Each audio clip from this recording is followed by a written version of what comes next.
Mysterious Ancient Mariners. Part 2. A Clash of Sea Peoples. Far to the north, on the island of Crete, another civilization rose to prominence. One that would take risks that the Egyptians would not. The Minoans, a people of daring spirit, looked to the horizon not with fear, but with an unbridled curiosity. From their island home, they launched their ships across the Aegean, establishing trade routes that would become the arteries of the ancient world. Unlike the Egyptians, who clung to the safety of the coastlines, the Minoans ventured far beyond, exploring new lands and seas. Their ships were sleek and swift, built to withstand the rigors of deep-sea travel. From their oarsmen to their captains, the Minoans were seafarers at heart, willing to brave the unknown in search for new opportunities. Where Egyptian ships carried goods from nearby lands, the Minoan vessels brought back wonders from across the sea. Pottery from far-off islands, intricate jewelry made by foreign hands, and new ideas which they shared with civilizations they encountered. The Minoans in many ways became the first true maritime empire, linking cultures and worlds with their ships and their courage. Long before their palaces crumbled into ruins and their people were scattered into the winds, the Minoans ruled the waves. They were an enigmatic people, their skin bronzed by the sun and their eyes dark with the secrets of the sea. Their island home of Crete, bathed in the golden light of the Aegean, was a land of labyrinthian palaces and bustling ports, where the sounds of hammers on bronze, merchants haggling over the finest pottery, and the rhythmic chants of rowers filled the air. Yet, for all their sophistication, the origins of the Minoans remain shrouded in mystery. Even their name is a creation of modern times, bestowed upon them by the British archaeologist Arthur Evans. He drew inspiration from the legend of King Minos, who, according to the Greek myth, commanded the construction of a labyrinth to house the terrifying Minotaur, a creature with the body of a man and the head of a bull. The labyrinth, with its twisting corridors and hidden chambers, mirrored the sprawling palace Evans uncovered on Crete's northern coast in 1900. The palace itself seemed like a living maze, a complex of grand halls and courtyards, private chambers and storerooms, where sunlight danced off the polished floors and shadows clung to the corners. Throughout the palace, images of bulls adorned the walls, symbols of strength, fertility, and sacrifice. The people who once walked these halls left behind fragments of their lives: delicate pottery painted with scenes of nature, clay tablets inscribed with an undeciphered script, and gold ornaments that sparkled in the fading light of their forgotten world. By the time the pharaoh Amenemhet II was entombed with Minoan silver bowls around 2000 BC, the Minoans were already venturing far beyond their island, their ships cutting through the Mediterranean's blue-green waters. Their vessels were crafted with long, curved hulls, and they glided over the waves, even when laden with goods of trade. The scent of olive oil and fresh baked bread mingled with the salty air as Minoan sailors unfurled their large square sails, the wind filling them with a gentle rush. The creaking of wood, the snap of taut ropes, and the distant cry of gulls followed the ships as they ventured into the unknown, the horizon always pulling them further. From the bustling ports of the eastern Mediterranean to the farthest reaches of Sicily in the west, the Minoans became masters of trade. At every stop, their presence was marked by a distinct elegance. They were known not only for their goods, but also for their style. One record mentioning dark-eyed traders draped in flowing garments, their belts cinched tightly around their waists, their hair intricately styled and held in place with gold pins. They brought with them a culture of sophistication, one that would ripple through the lands that they touched, and with their powerful navy they ruled the seas, so confident in their dominance that they left their cities unfortified, trusting that the waves would protect them. But to the north, across the wind-swept mountains of Macedonia and down through the rugged coastline of Greece, another people were stirring. The Achaeans, the first Greeks, looked upon the Minoans with envy and admiration. They marveled at the Minoan ships that sailed into their ports, their hulls laden with treasures, and they coveted the elegance of their new southern neighbors. Minoan jewelry, crafted with intricate designs, soon adorned the bodies of Achaean women. Their soldiers wielded Minoan-style swords, sharp and deadly, and their women adopted the same fashions, open bodices and cinched waists, revealing the confidence of a culture intertwined with luxury. But this admiration was tainted with ambition. The Achaeans hungered for more than just Minoan goods. They wanted Crete itself. By 1450, the Achaeans had gathered their strength, their desire for dominance overcoming any notions of peace. It was not long before they overran Crete, their warriors storming the shores, swords flashing in the sunlight. The Minoans, who had so long ruled the seas, were caught off guard. Their cities, unprotected by walls, crumbled under the weight of the Achaean assault. The labyrinthian palaces that had once bustled with life now stood silent, their chambers filled with the dust and whispers of ghosts. Crete, once the center of a thriving maritime empire, now became a part of a larger Greek world, a world that stretched from the Aegean to the shores of even more distant lands. In the years that followed, the Achaeans, newly empowered by their conquest, built a vast trading network of their own. Their ships, with deep rounded hulls and great sails spread wide, moved across the Mediterranean from Sicily in the west to the coasts of Syria in the east. Achaean merchants strode confidently through foreign ports, their chariots clattering over cobbled streets as they inspected the goods that would fill their homes and their palaces. They drank from golden goblets, their mansions filled with the spoils of trade. Even in war, the Achaeans dressed in splendor. Their officers rode into battle clad in elaborate armor, engraved with swirling designs that reflected the sun's rays like fire.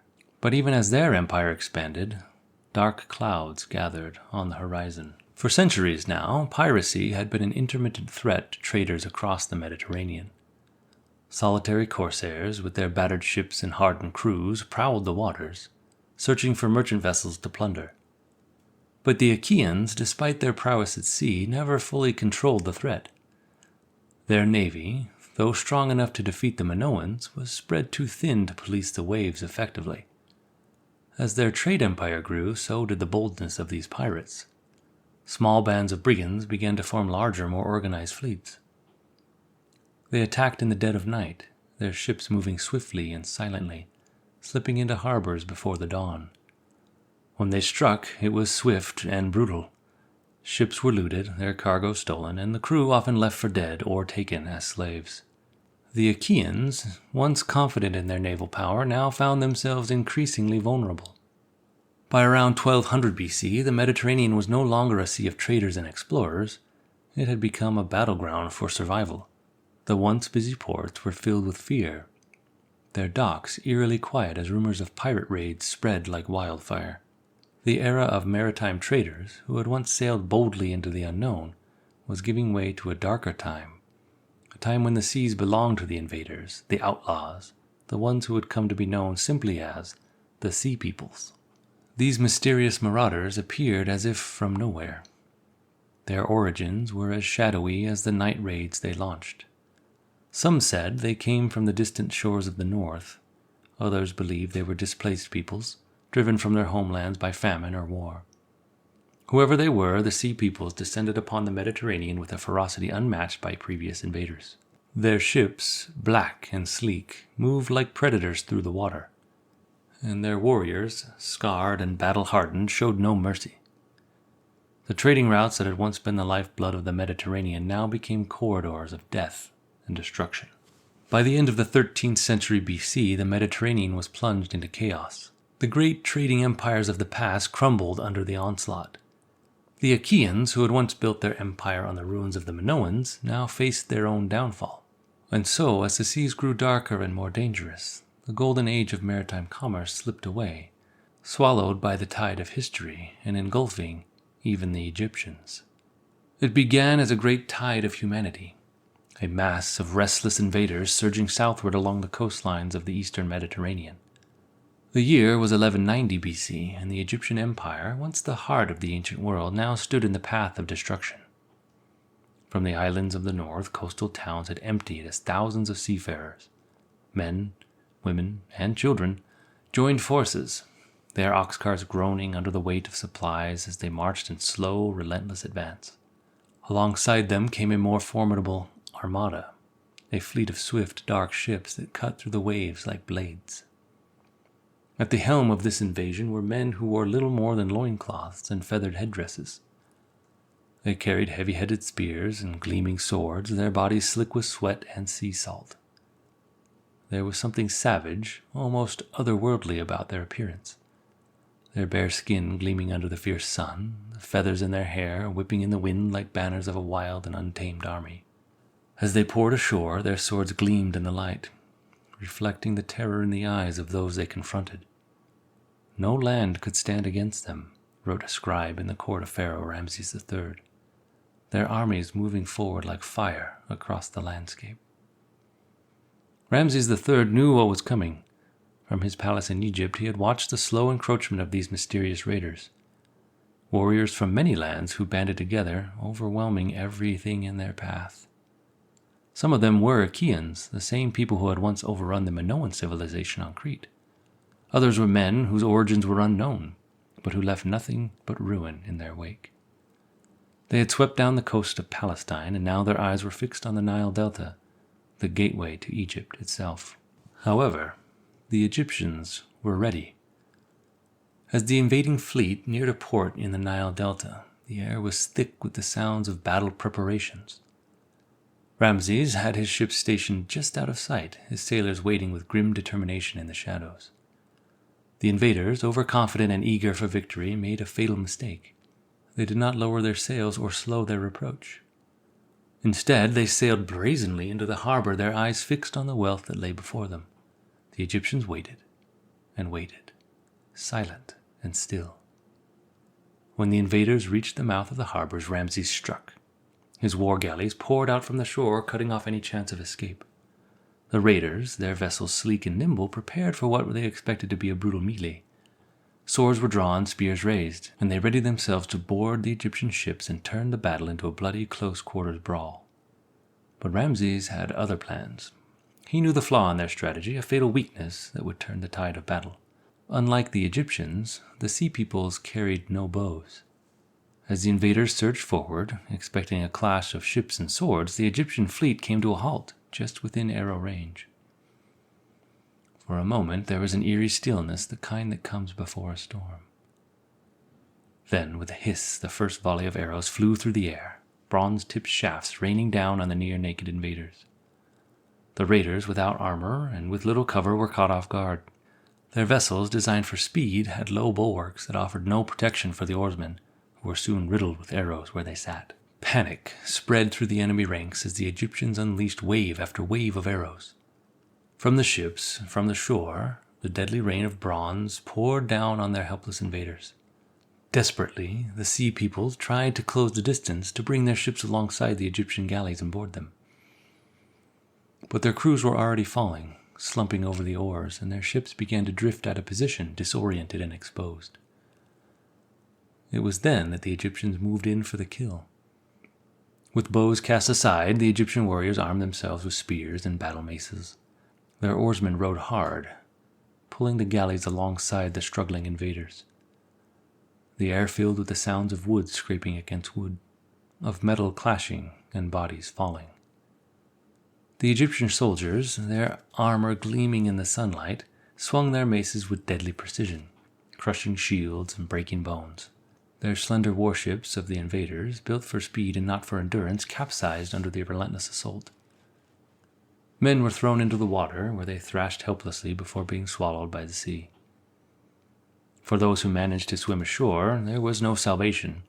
As they staggered onto the beach, drenched and gasping for breath, they were met with another hail of arrows from the Egyptian archers waiting on the sands. The victory was now complete. Ramses III's triumph over the Sea Peoples was a turning point, a victory so decisive that it was immortalized in carvings on the walls of his temple at Medinet Habu, near Thebes. The scenes depicted there tell the story of Egypt's resilience, its ability to withstand the tide of chaos that had engulfed the rest of the Mediterranean. The Sea Peoples, once thought unstoppable, had been crushed by Ramses' fleet, their bodies littering the decks of their ships and the shores of the Nile Delta. But the victory, though glorious, did not mark the end of the Sea Peoples. While Egypt itself would never again face such a large-scale invasion from the sea, many of the raiders slipped past Ramses' net. Some fled north, returning to their shattered homes along the coast of Greece and beyond. Others scattered eastward, terrorizing the lands of Palestine and settling in fortress towns along the Mediterranean shores. For centuries to come, they would haunt the sea lanes, a shadowy presence that kept merchants and sailors in constant fear. Though their power waned, their legend lived on. For hundreds of years, they spread terror throughout the Mediterranean, a reminder of the fragility of even the mightiest of civilizations. The era of Egypt's dominance by sea was ending, and a new age of uncertainty was beginning.